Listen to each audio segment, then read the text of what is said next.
એ પાટણ જાશું તો પંસનું પડશે લી પાટણ જાશું તો શું કરે અલે દેખાતું નહીં શું કરું હું પિક્ચર જોઉં છું કોનું પિક્ચર જોવા વિક્રમભાઈ ઠાકોરનું મા બાપના આશીર્વાદ ગુજરાતી પિક્ચર જોવા વિક્રમભાઈનું વિક્રમભાઈ ઠાકોરનું ગુજરાતી પિક્ચર છે મા બાપના આશીર્વાદ આ તમે એકવાર જોશો ને ત્યારે તમને ખબર પડશે એ સ્ટોરીમાં શું કહેવા માંગે છે આજના જમાનામાં છોકરાને ને મા બાપને કાઢી મૂકે છે બૈરી હારું થઈને બૈરી કેમ કરે છે આમાં વિક્રમભાઈ શું કરે હે આમાં વિક્રમભાઈ મા બાપ હાથુથી જેટલું કરે છે તમે જુઓ કે મા બાપને કેટલું હાંસવે છે એ બધી સલાહ હાસી વાત છે તારી પણ હું તો મારા મા બાપને હાંસવું છું પણ તે દાડે તમે મારે યાર લગ્ન કરે તારે એમ નતા કહેતા કે હું ગુજરાતી પિક્ચરનો કલાકાર છું અને હીરો છું તે ગુજરાતી પિક્ચરના કલાકારો છે ને એના અવાજ કાઢું છું એમ કહેતો તો હું તને એમ કહેતા હતા કે હું ગુજરાતી પિક્ચરનો હીરો છું કલાકાર છું એમ કહેતા હતા તમે મને છેતરી ગયા છો એટલે આ ભાઈ તારો હોભરવામાં ફેરફાર થયો છે મેં તને એમ કહ્યું તું કે ગુજરાતી પિક્ચરના કલાકારો છે ને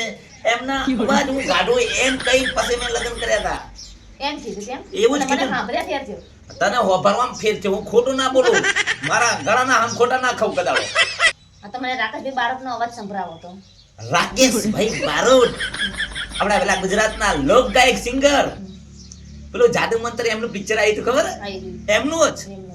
બરોબર પણ એમને તો ઘણી બધી પિક્ચરો છે આપણે કોઈ બી પિક્ચરનો ડાયલોગ સંભળાવી દો ને મને એમ કહું હું. એમની પહેલી પિક્ચર હતી એકવાર મારા મલકમાં આવજે તો હું તને મારા મલકમાં લઈને આવ્યો સંભળાય તું તો હવે તમારી ફરમાઈશ હોય ને હું ના સંભળાવું તો હું કલાકાર ના કહેવાઉં સંભળાય તું રાકેશભાઈ બારોટનું હા મારા બેટાનું સંભળાય.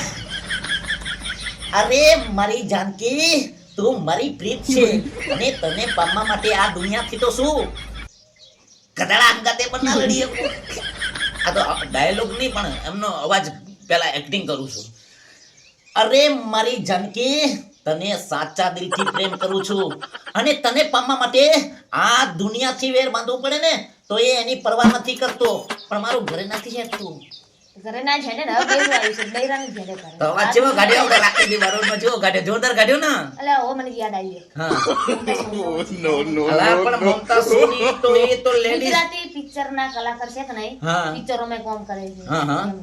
પણ મમતાબેન સોનીનો અવાજ મારાથી ના નીકળે કારણ કે મમતાબેન સોની લેડીઝ ને હું ક્યાં નીકળે તમે જીન્સ નહીં લેવી હા. તમે હાલ મને શું કીધું શું કીધું કે હું બધા કલાકારોનો અવાજ તે નહીં કાઢું ગુજરાતી પિક્ચરોના કલાકારો બધા છે એમનો હું અવાજ કાઢું જ તો છું ઈ ને કલાકાર જ છે ને મમતાબેન સોની કલાકાર નહીં લાવ. વિક્રમભાઈ વચ્ચેના પિક્ચર આયા છે એમના આ વાતે વાતે અળવું જ ઊંધું જ લે છે એટલે કે અળવું જ કરે છે હવે મેં એમ કીધું કે હું ગુજરાતી પિક્ચરોના કલાકાર છે આપણા ગુજરાતના જે પણ સુપરસ્ટાર એટલે કે રાકેશભાઈ બારોટ વિક્રમભાઈ ઠાકોર અને ફિરોજી રાની તો એમનો હું અવાજ કાઢું નરેશ કનોડિયા સાહેબનો અને આ તો કે મમતાબેન સોનીનો અવાજ કાઢો હવે ભલામણા હું જેન્ટ્સનો અવાજ કાઢું લેડીઝનો અવાજ કઈ રીતના નીકળે એ તો વિચાર કર ઈ તમારે વિચારવાનું મારે નહીં તમે મને બોલી કરી છે અને હવે એમ કહો છો કે હવે ના નીકળે એટલે તમે મને છેતરી ગયા એમ ને તું યાર ભલામણા શું મારું મગજની દહીં કરી નાખી યાર નહીં તમે કરી નાખી આ મારું ફેરવી નાખ્યું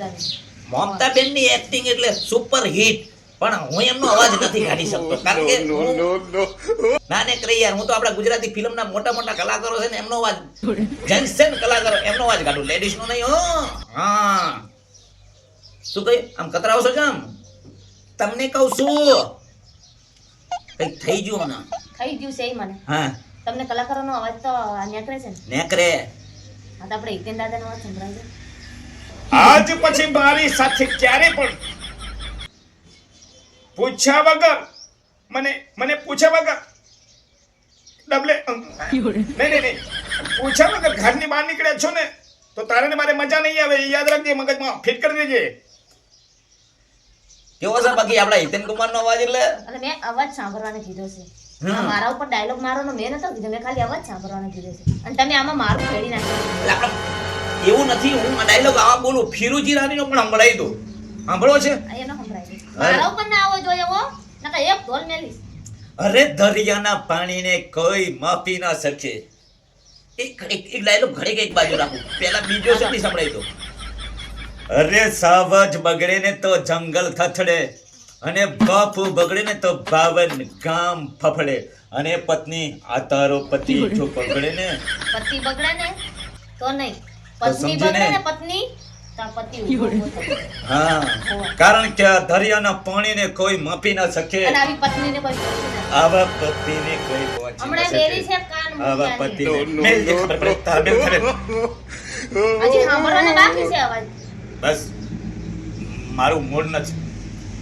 મૂળ આવી જાય ચમ ના આવે, મૂળ ચમ ના આવે એમ કોણ મને ચમ ના આવે મૂળ. તમે હાલ શું કીધું? બધાય કલાકારોનો અવાજ હું કાઢું છું. ગુજરાતના બધા જ કલાકારો છે, બધા કલાકારોનો હું અવાજ કાઢું છું, પણ જેન્ટ્સ નો, લેડીઝ નો નહીં. હજી એક બાકી છે. કોનો બાકી છે અવાજ? કોનો બાકી છે? અરે જો કનોડિયાનો. અરે તું જેવું સમજે છે એવું નથી. હું તને લગ્ન કરીને લાવ્યો છું અને છેતરી નથી. મેં તને જે હતું એ મેં કહ્યું હતું. મેં એમ નતું કહ્યું કે હું ગુજરાતી કલાકાર એટલે કે ફિલ્મી કલાકાર છું, પણ તારે સમજવા ફેર છે. સમજવા ફેર એટલે મેં એવું કહ્યું હતું કે હું ગુજરાતના બધા જ સુપરસ્ટાર કલાકારો છે ને એમનો અવાજ સંભળાવું છું. સમજી? નહીતર પછી થાપ મારીને સમજાવું. હા, તમને મારવાની રહી હતી. આવા છેતરી કોમ કરો છો. મારા બેટાનો શું કરું? કેવો લાગ્યો વિડિયો? ચેનલ સબસ્ક્રાઇબ કરો અને 5 જણને શેર કરો અને કોમેન્ટમાં લખો સુપર એક્ટિંગ. તો અમને મજા આવે કામ કરવાની. જય માતાજી.